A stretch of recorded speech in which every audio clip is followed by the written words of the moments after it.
What's interesting about recording this video with you now is if I was to do this 10 years ago, it would have been completely different. I would have been sat in some office somewhere with like a whiteboard behind me and some sort of official looking pictures, and I would have been there in a suit, dressed up with a tie. And I don't wear suits or ties these days. I did when I worked in finance for many years, but you know, that's just not me.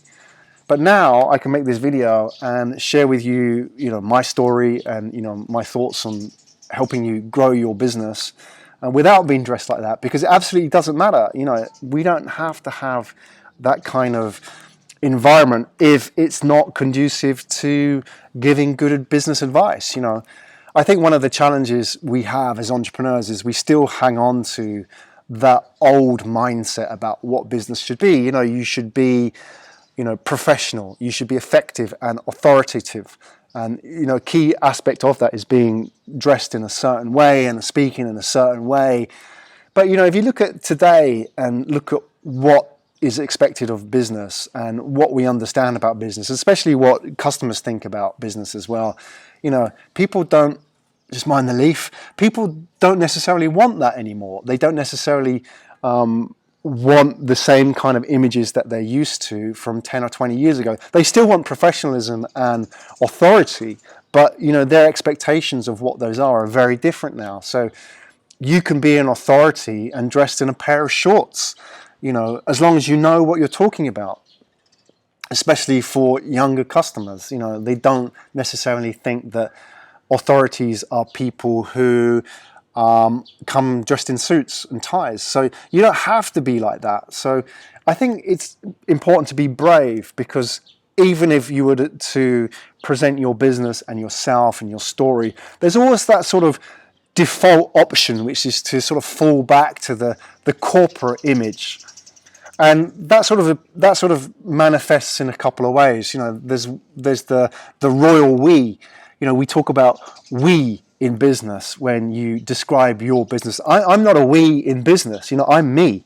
There's just me. And there's the sort of the team of people that I can hire at any one time on different projects. There's the entrepreneurs that I work with. I have partners on certain projects, but at the end of the day, it's just me.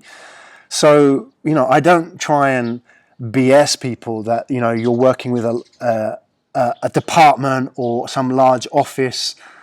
When people contact me, they contact me directly. They don't get through to a secretary.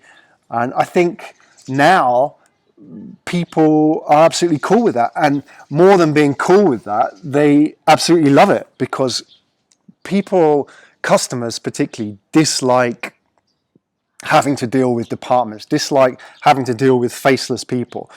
There's nothing worse than getting through to a customer service department and finding out that the person that you talked to yesterday has now left, or that kind of thing.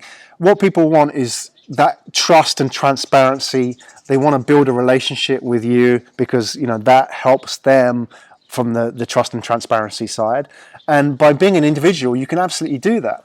So I think it's really important that you're not scared of being who you are. So, look at me now. I'm dressed in a t-shirt, and check this out,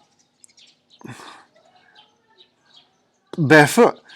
But that's me, and that's what you get. And, when I started in business, I was kind of scared of presenting that image. I would be dressed in a suit and tie, even though it was my own business. I wanted that sort of authority. But I kind of realized that actually wasn't me over time. And, I realized the more I was me, the more personal I became, the more vulnerable I became, the more people connected with me, because you want to build a relationship with people. And to do that, you have to kind of come out of your corporate ivory tower. And the best way to do that is just to be you and, show people you with all your strengths and weaknesses, everything.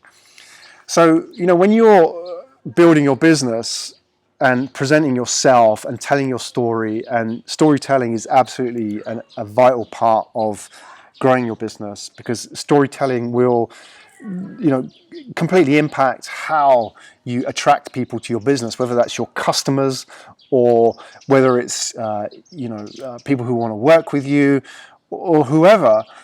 your story has to be completely authentic. It has to be about you and the challenges that you overcame and the reason why you're in business, that why story.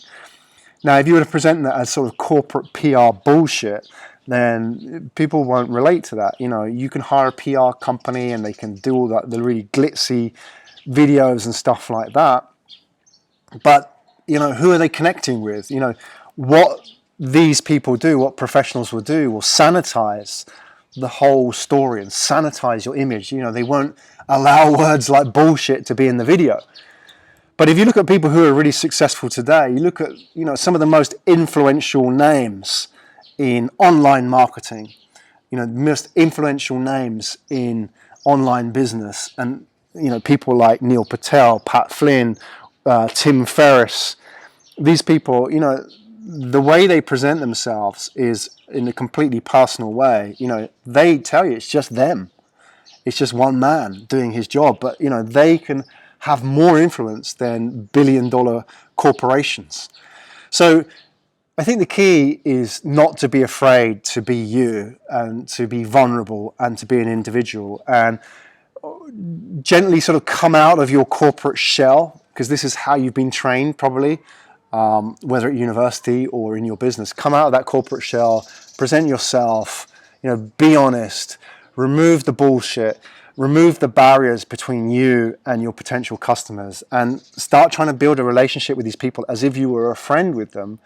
And, you know, take away you don't need a PA to deal with people. Stop outsourcing your relationship building to other people, because that's the most vital aspect of your business. And the more real you get, the more true you get, the more effective you become, and the more professional you become. Because if at the end of the day, professionalism really means to do a good job and to care about your job and to not, you know, shaft your customers and leave them in the lurch, then, you know, why do you need a suit to do that? If people know that you're there and they can email you and get in touch with you at any time, and they trust you because they saw you talking about your story, and they can really connect with you because, you know, you had a similar kind of background to them, and, you know, you have similar kind of hopes and dreams that they do, that's professionalism, and that creates authority. You don't need to do that through the traditional industrial era way of doing that.